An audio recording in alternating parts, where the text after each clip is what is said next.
concept assembly line, where ideas get to work. Every few weeks, a quiet ritual unfolds deep inside the machinery of the U.S. financial system. It doesn't make headlines. There's no red carpet, but the outcomes ripple across mortgage rates, pension funds, and the perceived cost of government action. It's the Treasury auction, the moment when the federal government sells new bonds to primary dealers. For most people, these auctions are an invisible formality.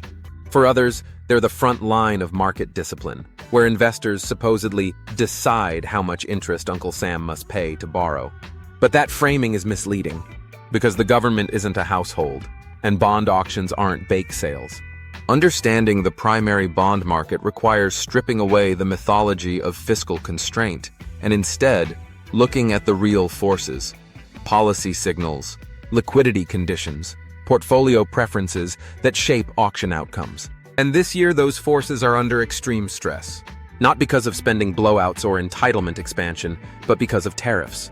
When the U.S. Treasury announces a new auction, say for $50 billion in 10-year notes, it does so not because it needs the money to spend, but to comply with legacy rules that require it to offset spending through bond issuance. That spending has already happened. The Treasury has already instructed the Federal Reserve to credit private bank accounts. The auction is a post-spending event, not a financing necessity. As explored in The Shadow We Fear, the federal government doesn't raise money through bonds. It redeems prior spending through them. The bond sale is about maintaining the appearance of fiscal discipline, not enabling spending in the first place. Primary dealers, large banks like J.P. Morgan, Citigroup, and Goldman Sachs, are legally obligated to submit bids. These bids can be competitive, specifying a yield the buyer is willing to accept, or non-competitive, agreeing to accept the yield determined at auction. Once the bids are in, the Treasury accepts the lowest yields first, moving upward until the full offering is sold. The highest accepted yield becomes the stop-out rate, which determines the final coupon for that issue. So what determines that stop-out rate? What makes investors demand 4.25% instead of 4.10%?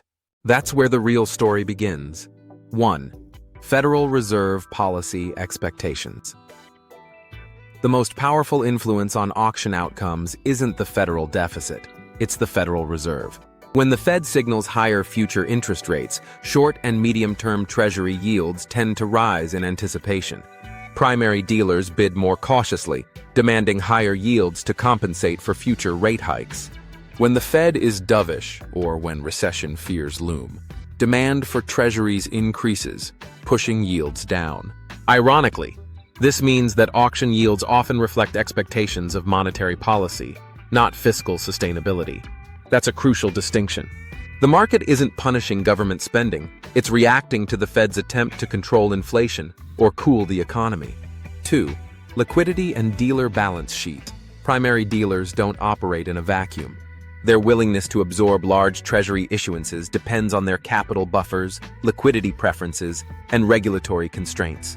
When liquidity is tight, or when risk-weighted asset rules make it expensive to hold Treasuries, dealers may bid more conservatively, demanding higher yields to justify the inventory risk. This is one reason why yields can spike during financial stress, not because the U.S. is seen as less creditworthy, but because dealers have fewer resources to absorb supply. 3. Foreign central bank demand. Foreign buyers, especially central banks like the People's Bank of China or the Bank of Japan, play a major role in shaping Treasury auction dynamics. When foreign demand is strong, auctions go smoothly and yields remain low. But if geopolitical tensions rise, or foreign governments choose to diversify away from the dollar, demand can soften, pushing yields upward. Still, even here, the narrative often gets distorted. Foreign governments don't fund U.S. spending. They accumulate treasuries because they want dollar-denominated assets, usually after running a trade surplus with the U.S.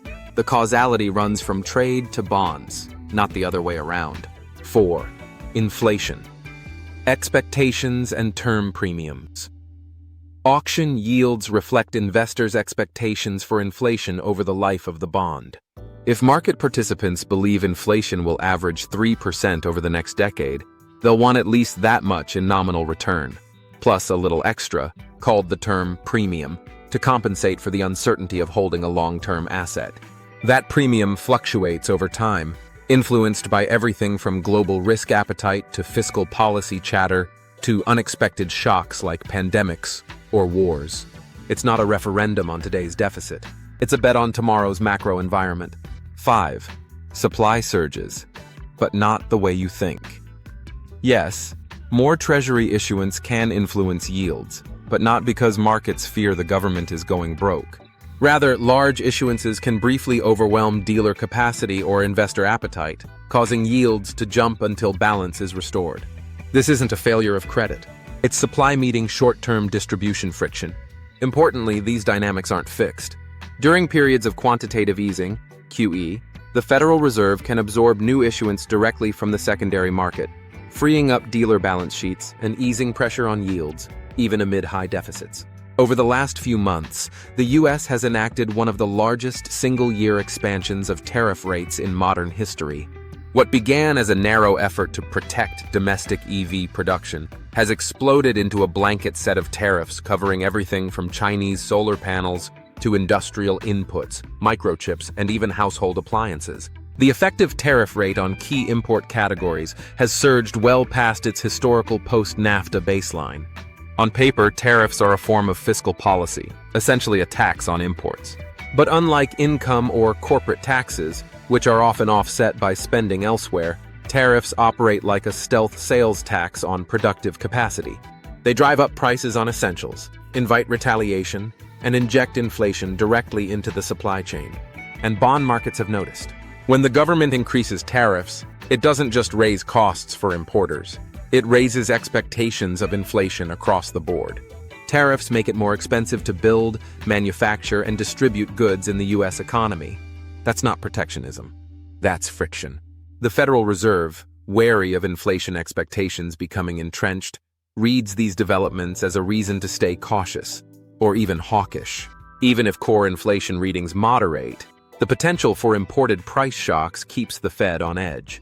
And when the Fed hesitates to lower rates, primary dealers bid more defensively at auction. They demand higher yields on new Treasury issues to hedge against the prospect of prolonged tight monetary policy. This is the real paradox of the moment. Tariffs intended to strengthen American industry may be making it more expensive for the government to enact industrial policy through higher yield rates. Tariffs don't just raise prices, they recalibrate global trade flows. And when trade flows shift, so too does the machinery that underpins global demand for U.S. Treasury securities. For decades, foreign central banks, particularly those in East Asia, have played an outsized role in absorbing U.S. debt. This wasn't an act of charity or a vote of confidence in American governance. It was a financial reflex. When countries like China, Japan, and South Korea exported more goods to the U.S. than they imported, they accumulated large surpluses of dollars. Rather than letting those dollars sit idle, their central banks recycled them into safe, liquid dollar-denominated assets. The most convenient and secure of those assets? U.S. Treasuries. But tariffs undermine that entire loop. When the U.S. imposes steep tariffs on foreign goods, it effectively taxes its own demand for imports. From the other side of the trade relationship, that means foreign exports to the U.S. decline. And when fewer goods are sold into the U.S. market, fewer dollars are earned in return. This contraction in dollar inflows has a knock-on effect. Foreign central banks no longer need to soak up as many dollars on the open market, and their incentive to hold treasuries diminishes accordingly. This is not a speculative shift. It's structural. The magnitude of foreign official treasury holdings has historically mirrored global trade imbalances. When emerging economies run persistent surpluses with the U.S., their reserves of dollars swell, and with them, their treasury portfolios. But if tariffs suppress that surplus by throttling exports, the flow of dollars into those economies shrinks. And with it, so does the natural, almost mechanical demand for treasuries. Beyond the economic logic, there's a political logic at work. Countries on the receiving end of U.S. tariffs may begin to question the wisdom of anchoring their reserve strategies around a currency controlled by a government willing to weaponize trade policy. If dollar access can be influenced by tariff policy, or worse, sanctions, then holding dollar assets becomes more than just a financial decision. It becomes a geopolitical liability. In response, Some foreign central banks have begun exploring alternative reserve mixes, adding more euros, yen, or even gold to their portfolios, while trimming the share of treasuries. While the US dollar remains dominant in global finance, a marginal reduction in automatic treasury demand can still exert meaningful upward pressure on auction yields, especially when compounded by tighter domestic liquidity and cautious dealer behavior. In other words, tariffs don't just invite retaliation, they erode the very mechanisms that made the US government the world's most reliable investment vehicle. Not because creditworthiness is in question, but because fewer dollars abroad means fewer recycled dollars back home. This changing landscape doesn't spell doom for treasury auctions. The US can always sell bonds, especially in a world still hungry for safe assets. But it does mean that the floor of passive, price-insensitive demand, once provided by foreign central banks, has begun to erode. And without that structural ballast, auction outcomes become more sensitive to day-to-day swings in investor sentiment, dealer balance sheet constraints, and monetary policy expectations. In a high-tariff world, Treasury yields are no longer just a reflection of inflation risk or Fed posture. They're collateral damage in a global breakdown of the dollar recycling loop that once made fiscal policy frictionless. And that means any serious effort to manage borrowing costs must grapple not with overspending, but with oversteering, through trade policy choices that, in trying to insulate domestic industry, may be isolating the very financial ecosystem that kept borrowing costs low for decades. The Fed finds itself in a bind. It didn't impose the tariffs, but it must now respond to their downstream effects on inflation expectations, investor behavior, and the Treasury market. Normally, when inflation moderates, the Fed can pivot toward easier policy. But tariffs create a peculiar scenario. Even as wage growth slows and consumer demand weakens, price levels stay sticky due to supply-side constraints. That's not a classic overheating economy. It's cost-push inflation, made worse by policy, not by excess demand. So the Fed hedges. It delays rate cuts. It warns of upside risks. And this hawkish drift, in turn, drives up yields in the primary market, where new Treasury bonds are priced according to forward rate expectations.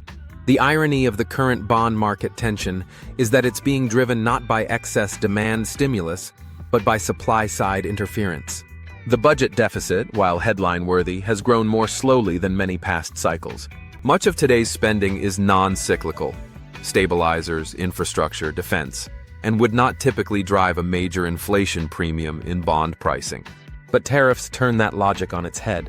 They reduce supply-side efficiency without raising demand. They shift the inflation story from overheating to clogging, and they create ambiguity in monetary policy at precisely the wrong moment. Markets hate ambiguity more than they fear red ink.